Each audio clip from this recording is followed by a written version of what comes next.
안녕하십니까. 저는 마켓센스 AI 2.0에 대해 발표를 하게 된 오지훈입니다. 이 연구는 대규모 언어모델 에이전트로 구동되는 최신 주식 분석 프레임워크를 소개합니다. 간단히 말해 금융뉴스, 기업 재무제표와 공시, 거시경제 데이터 등을 LLM으로 통합 분석해서 투자 의사 결정을 지원하는 시스템입니다. 특히 어떻게 LLM이 기존 주식 분석의 한계를 극복할 수 있었을까에 대한 질문에 답하고자 합니다. 먼저 연구 배경에 대해서 말씀드리면 주식을 예측하기 위해서는 회사의 재무 상태, 시장 정보, 그리고 거시경제 흐름까지 폭넓은 정보를 고려해야 합니다.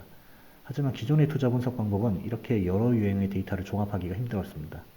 예를 들어 전통적인 예측 모델은 가격 시계열이나 간단한 펀더멘털 지표만 보거나 감성 분석을 하더라도 극히 일부 지표에만 집중하는 경향이 있었습니다. 그 결과 뉴스 맥락이나 거시적 상황 같은 중요한 배경이 종종 빠져버립니다. 또한 이런 모델들은 내부 구조를 알 수 없는 블랙박스라서 왜 그런 판단을 내렸는지에 대한 설명이 부족합니다. 이런 한계를 극복하기 위해 마켓센스 AI 연구가 시작되었습니다. 다음으로 기존 접근법들이 갖는 구체적인 한계를 살펴보겠습니다. 우선 다양한 데이터의 통합이 어렵다는 문제입니다. 뉴스는 시시각각 쏟아지지만 재무공시나 거시지표는 발표 주기가 상대적으로 느립니다. 이처럼 데이터마다 나오는 시점과 형식이 달라서 한데 모아 분석하기가 만만치 않습니다. 그래서 과거 많은 모델들은 뉴스나 가격 등 특정 데이터에 편중되곤 했습니다. 그리고 두 번째로 금융의 LLM을 적용하려면 기술적인 난제가 있습니다. 아무리 최신 LLM 모델이라도 컨텍스트 윈도우 한계가 있어서 수백 페이지에 달하는 CK 보고서를 통째로 다루기는 어렵습니다. 또 LLM의 응답은 프롬프트 설정이나 모델 파인 튜닝에 민감해서 백테스트 결과의 재현성에 문제가 생길 수 있습니다. 그리고 숫자 계산처럼 정확한 수치 해석이 필요한 부분에서 LLM 특유의 확률적 출력 때문에 오류나 일관성 문제가 나타날 수 있고 최신 데이터 반영에도 어려움이 있습니다. 마지막으로 인적 자원의 한계입니다. 방대한 뉴스를 일일이 읽고 분기 보고서를 다 분석하고 거시경제 리포트까지 챙기려면 애널리스트 수십 명이 붙어도 힘들 것입니다. 따라서 이런 일을 자동화해줄 LLM 에이전트의 필요성이 커졌습니다. 이제 마켓센스 AI 2.0이 무엇을 제안하고 어떻게 다른지에 대해 살펴보겠습니다. 한마디로 마켓센스 AI는 뉴스 헤드라인에서 거시경제 지표까지 흩어진 정보를 한데 모아 홀리스틱하게 종합 판단하도록 설계된 LLM 기반 주식 분석 엔진입니다. 기존 1.0 버전 대비 2.0에서는 최신 LLM 기술의 이점을 적극 활용했고 가장 큰 개선 세 가지를 꼽자면 첫 번째로 펀더멘탈 분석을 정교화해서 숫자뿐만 아니라 숨은 의미까지 포착해 재무 건전성 평가를 정확하게 한 것입니다. 두 번째로는 거시경제 분석을 강화를 통해서 하이드 알고리즘 기반 레그 모듈로 필요한 정보를 LLM에 공급하면서 기존에 놓치던 거시 맥락까지 고려하도록 한 것입니다. 세 번째로는 정밀한 실증 실험으로 검증했다는 점입니다. 2023년에서 24년 S&P 100 종목과 24년 S&P 500 종목을 대상으로 대규모 백테스트를 수행하면서 마켓센스 AI가 시장 대비 높은 수익률을 안정적으로 달성함을 확인했습니다. 이와 관련된 자세한 내용은 뒤에서 다시 설명드리도록 하겠습니다. 이제 마켓센스 AI 2.0의 아키텍처를 살펴보겠습니다. 왼쪽 그림을 보면 복잡해 보이지만 핵심은 5명의 가상 애널리스트가 팀을 이루어 협업한다라고 이해하시면 됩니다. 각각 LLM 에이전트가 뉴스, 재무공시, 가격 추세, 거시경제 등 자신만의 전문 분야를 맡습니다. 예를 들어 가장 좌측에 있는 뉴스 에이전트는 하루하루 나오는 뉴스를 요약하고 오른쪽에 펀더멘털 에이전트는 CK, CQ 공시와 실적쿨 같은 기업 재무 정보를 파고듭니다. 그리고 다이나믹 에이전트는 과거 주가 흐름을 동종업계, 시장과 비교하고 거시경제 에이전트는 투자은행 전망, 중앙은행 발표, 지정학 리포트 요약을 통해 금리 인플레이션 같은 외부 요인을 분석하게 됩니다. 이런 식으로 에이전트들이 마치 증권사 리서치팀의 애널리스트처럼 역할 분담을 하게 되고 시그널 에이전트가 이들의 출력을 통합하고 교차 검증하면서 매수, 보유, 매도 신호를 생성하고 그 근거와 추론 과정을 함께 제공합니다. 예를 들어 뉴스 감성과 재무지표가 서로 모순이 되면 신뢰도를 낮추고 최종 추천 종목과 포트폴리오를 제시할 때 이러이러한 근거로 이 종목을 선택했다고 뉴스 인용문이나 재무수치를 함께 보여주면서 투명성과 신뢰성을 높였습니다. 그리고 이 아키텍처의 장점은 모듈형 구조라는 점입니다. 각 에이전트를 독립적으로 활용할 수 있고 데이터 주기에 맞춰 유연하게 갱신할 수 있습니다. 따라서 마켓센스 AI는 다양한 투자 환경에서 강력하고 설명 가능한 분석을 제공하게 됩니다. 이제 마켓센스 AI 2.0에서 개선한 주요 에이전트의 펀더멘탈 에이전트와 거시경제 에이전트에 대해서 알아보도록 하겠습니다. 먼저 펀더멘탈 분석을 어떻게 고도화했는지 살펴보겠습니다. 먼저 에이전트 구조를 보면 다양한 데이터 소스에서 정보를 수집합니다. API를 통해 재무제표 데이터를 가져오고 셋 공시와 실적 발표 콜 전사본 같은 텍스트 자료도 함께 확보합니다. 그 다음 단계에서는 데이터를 전처리하고 수치 데이터는 단위를 정리해서 간결하게 만들며 텍스트는 UR과 청구화를 거쳐서 LLM이 처리하기 쉽게 준비합니다. 마지막으로 이렇게 생성된 펀더멘탈 서머리는 단순한 숫자 요약이 아니라 기업의 재무 건전성과 전략적 리스크까지 반영한 종합적 분석 결과로 최종 투자 신호 산출에 활용됩니다. 최종적으로 맥락화된 펀더멘탈 분석 내러티브를 생성한다고 볼 수 있습니다. 이 슬라이드는 셋 공시와 실적 콜 데이터가 펀더멘탈 분석에 어떤 영향을 주었는지를 보여줍니다. 먼저 감성 분석 결과를 보면 공시와 콜을 포함했을 때 평균 감성이 낮아지고 분산도 줄었습니다. 이는 단순히 수치만 볼 때 나타나는 악감적인 편향을 완화하고 보다 균형 잡힌 전망을 제공한다는 의미입니다. 또한 최종 투자 신호에도 영향을 주었습니다. 전체적으로는 큰 변화가 없었지만 약 5%의 종목에서 매수 신호가 보유 신호로 바뀌고 그리고 매도 신호가 보유로 바뀌었습니다. 이는 질적 맥락이 실제 투자 판단을 바꿀 수 있음을 보여줍니다. 텍스트 정보가 들어가면 섣부른 결정을 피하고 더 신중하게 판단을 하는 것입니다. 결론적으로 셋 공시와 실적 콜을 반영한 펀더멘탈 에이전트는 단순히 숫자만 보는 것이 아니라 리스크와 전략적 변화까지 포착해서 더 신뢰할 수 있는 투자 추천을 가능하게 합니다. 펀더멘탈 분석에 이어서 마켓센스 AI 2.0에서는 거시경제 정보를 전담하는 LLM 에이전트를 한층 강화했습니다. 먼저 데이터 인적성 단계에서는 중앙은행, IMF, 글로벌 투자은행 등 다양한 기관 보고서를 수집하고 메타데이터 추출과 필터링을 통해서 신뢰성과 관련성을 확보합니다. 이후에 불필요한 텍스트는 제거하고 대형 문서는 청크 단위로 나누어 요약한 뒤에 벡터 스토어에 저장해 빠른 검색이 가능하도록 했습니다. 그리고 거시경제 데이터 생성 단계에서는 사전 정의된 질이나 하이드 방식을 활용해서 간결하고 균형 잡힌 거시 요약을 제공합니다.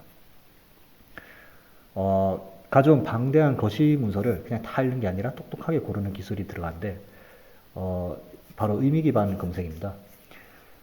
수백 페이지짜리 경제보고서를 통째로 LLM에 넣을 수 없으니까 이제 가상의 이상적인 답변을 문서화해서 생성하는 하이드라는 기법으로 보고서 내용을 이제 내용별로 청크를 내고 인베 대응을 하게 됩니다. 그리고 이 기업의 중요한 거시 이슈가 뭐지? 같은 질문 맥락이 주어지면 리터리버를 통해서 벡터DB에서 관련성 높은 몇 개의 단락만 추려서 LLM에게 제공을 하는 것입니다. 마지막으로 검색 성능 평가 결과를 보면 모든 방법에서 정밀도는 0.98 이상으로 높게 유지가 되었습니다. 하지만 관련성과 사실 충실도에서는 하이드와 옵티마이즈 방식이 특히 우수했고 청구수를 늘릴수록 성능이 개선되었습니다. 이렇게 하면 이제 결론적으로 LLM이 할루시네이션으로 엉뚱한 경제 분석을 만들어낼 가능성이 이제 줄어들고 컨텍스트 윈도우 한계도 우회할 수가 있습니다. 마켓센스 AI는 종목별로 간결하지만 핵심을 찌르는 거시 요약을 제시할 수 있게 되었습니다. 예컨대 철강업계 업종이라면은 중국 인프라 투자 둔화와 같은 이제 거시 리스크를 자동으로 언급해 준다든지 기술주라면 금리 변동에 따른 밸류에이션 영향을 짚어주는 식입니다. 이런 거시 맥락을 함께 제공함으로써 모델의 판단이 더 견고하고 설득력 있게 되었습니다. 즉, 마켓센스 AI의 거시경제 에이전트는 LLM 한계를 보완하면서 방대한 기관 보고서를 체계적으로 통합해 더 풍부하고 신뢰성 있는 거시경제 인사이트를 제공할 수 있게 되었습니다. 이제 실증 실험 디자인을 어떻게 했는지 간단하게 살펴보겠습니다. 먼저 백테스트 대상으로 S&P 100과 S&P 500을 선정했습니다. S&P 100은 시가총액 상위 대형주 100개로 구성된 지수인데 23년에서 24년까지 약 2년간 투자 기간으로 검증했고 그리고 프레임워크의 확장성을 보기 위해서 24년 전체 S&P 500 종목으로도 추가 실험을 했습니다. 그리고 마켓센스 AI가 매수 신호를 활용해서 두 종류의 모델 포트폴리오를 만들었습니다. 첫 번째는 동일 가중 포트폴리오로 이제 매수 신호가 나온 종목들을 뽑아서 똑같이 자금을 배분한 경우이고, 두 번째로는 이제 시가총액 가중 포트폴리오로 종목별 시총 비중대로 투자한 경우입니다. 이렇게 한 이유는 이제 실제 운용할 때 대형주 중심의 현실적인 배분과 이론적인 균등 배분 모두에게서 성과를 검증하려는 이제 이유가 있습니다. 그리고 벤치마크로는 각 경우에 맞게 동일 가중 S&P 100 지수나 시총 가중 지수를 대비시켰습니다. 그리고 성과 지표로는 누적 수익률이 기본이고 샤프 비율, 소르티노 비율로 위험 조정 수익률도 봤습니다. 또한 변동성과 승률, 최대 낙폭 등을 측정해서 전략의 안정성을 다각도로 평가했고, 이렇게 엄격하게 설계를 한 이유는 마켓센스 AI가 단순하게 운이 좋게 수익이 난 것인지 아니면 같은 위험 대비 더 나은 성과를 낸 것인지를 분명하게 하기 위해서였습니다. 이제 실험 결과를 확인해 보겠습니다. 왼쪽 그래프는 S&P 100 대형주들로 실험한 결과인데요. 파란색이 마켓센스 AI 포트폴리오의 누적 수익률 곡선이고, 주황선이 S&P 100 벤치마크 지수입니다. 보시다시피 파란선이 꾸준히 더 가파르게 상승해서 2년간 125.9% 누적 수익률을 달성했고, 반면 시장지수는 73.5% 상승에 그쳤습니다. 그리고 동일 가중 포트폴리오로 비교해도 55.7대 42.3으로 마켓센스 AI 쪽이 더 높게 나왔습니다. 중요한 점은 위험도 측면에서 크게 손색이 없었다는 점입니다. 마켓센스 AI 포트폴리오가 수익률이 더 높았는데 운 좋게 대박 종목만 잡아서 그런 게 아니냐라고 생각할 수 있겠지만, 하방 위험 대비 수익률을 나타내는 소르티노 비율을 보면 마켓센스 AI가 벤치마크보다 약 16%가량 더 높게 나왔습니다.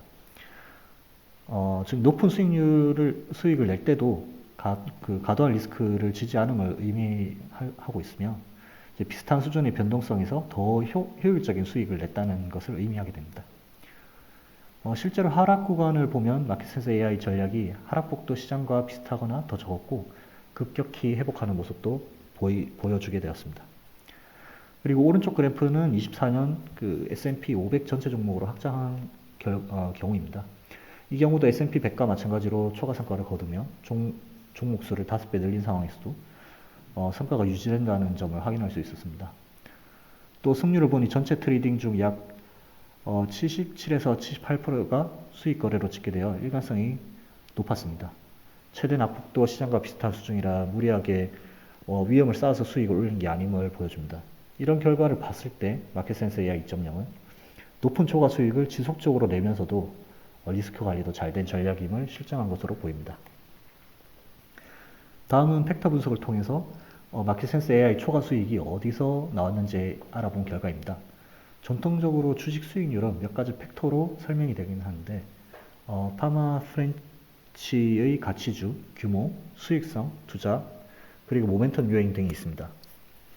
저자는 마켓센스 AI 포트폴리오의 수익률을 이런 팩터들로 회귀 분석해 보았고, 가치 요인에 대해서 유의미한 양의 로딩이 나왔습니다. 즉 마켓센스 AI가 저 PBR, 저 PER 등 저평가 종목들을 잘 골라냈다는 뜻입니다. 그리고 모멘텀 요인도 강한 양의 로딩이 확인되는데, 상승 모멘텀이 있는 종목들에 투자하는 경향이 있다는 것이죠. 이 두 가지는 사실 서로 상반된 전략처럼 보이지만 마켓센스 AI는 저평가이면서도 추세가 좋은 종목을 찾아내는 것으로 해석할 수 있습니다. 한편 수익성이나 투자 요인에 대해서는 유의미한 로딩이 관찰되지는 않았습니다. 다시 말해서 마켓센스 AI는 전략의 성과는 기존 펀더멘탈 팩터만으로 설명되지 않는 부분이 크다는 의미가 있습니다. 이 부분이 바로 마켓센스 AI만의 알파라고 할 수 있겠습니다. 이번 연구의 주요 기여미 한계에 대해서 정리해 보겠습니다. 앞에서 설명했던 것 같이 핵심 기여사항으로는 LLM이 방대한 장문 금융 분석까지 다뤄서 기업의 펀더멘털 분석 정확도를 향상시킨 점과 뉴스, 공시, 재무제표, 거시경제지표 등 다양한 데이터를 한데 모아서 분석하는 통합 시스템을 제시해서 데이터를 다각화한 것입니다. 그리고 단순 이론이 아니라 과거 시장 데이터로 백테스트를 해서 꾸준한 초과 수익을 확인함으로써 실제 투자 성과를 입증했다는 점과 LLM 에이전트들이 투자 근거를 자연어로 풀어서 설명해주고 그 출처를 밝혀주기 때문에 결과를 사용하는 포트폴리오 매니저나 투자자 입장에서는 이해와 신뢰가 높아졌다는 점입니다. 그리고 한계점으로는 우선 데이터 측면의 한계입니다. 현재 시스템은 새로 나온 공시나 뉴스 데이터를 즉각적으로 반영하지 못합니다. 데이터를 크롤링하고 전처리하는 데 시간 지연이 있을 수밖에 없고 콜 전사 오류와 같은 입력 데이터의 품질 문제도 존재합니다. 실시간 주식 운용에 쓰려면 이러한 데이터 시차를 줄이는 작업이 필요합니다. 그리고 두 번째로는 백테스터의 한계입니다. 우리는 과거 데이터로 성능을 검증했지만 거기에는 선택 평형이나 생존 평형이 있을 수 있어서 실전에서도 같은 성과가 날지는 더 지켜봐야 되고 실거래를 통한 추가 실험이 필요합니다. 그리고 마지막으로 LLM 자체의 문제도 있습니다. 여기에서 렉으로 헬루시네이션을 억제하긴 했지만 LLM이 가짜 정보를 그럴듯하게 생성하는 위험이나 수치 계산 오류 가능성을 완전히 없다고 할 수 없습니다. 그리고 향후 출처 교차 검증이나 숫자 일관성 체크를 자동화하는 보안이 이루어져야 할 것입니다. 이제 결론을 정리하며 발표를 마무리하도록 하겠습니다. 먼저 마켓센스 AI 2.0은 LLM 에이전트와 검색 증강 기법을 통합해서 기존 모델이 놓치던 셀 공식, 실적 발표 콜, 전문가 보고서까지 총체적으로 분석할 수 있는 새로운 프레임워크를 제시했습니다. 실증 평가에서는 S&P 100과 S&P 500을 대상으로 검증을 진행했고 종목 수가 500개로 확대되었음에도 성과가 오히려 개선되는 확장성을 보여주었습니다. 그리고 누적 수익률과 알파, 그리고 위험 조정 지표 전반에서 벤치마크를 능가했고 팩터 분석을 통해 단순한 가치, 모멘텀 요인뿐만 아니라 독자적인 알파 요인도 확인할 수 있었습니다. 그리고 논문에서는 향후에는 두 가지 발전 방향을 제시했습니다. 첫 번째로 이제 추론 능력이 강화된 LLM을 통합하여 기술적 진보를 이루고, 두 번째로 이제 글로벌 및 중소형 지수로 확장해서 다양한 시장 환경에서의 적응력을 시험하는 것입니다. 결론적으로 마켓센스 AI는 금융 분석에 LLM을 적용한 데 있어 중요한 진전을 의미하고 기관과 개인 투자자 모두에게 투명하고 데이터 기반의 투자 의사결정을 지원하는 차세대 지능형 투자 프레임워크의 토대를 마련했다는 데 의의가 있습니다. 이상으로 마켓센스 AI 2.0 논문에 대해 발표를 마치도록 하겠습니다. 감사합니다.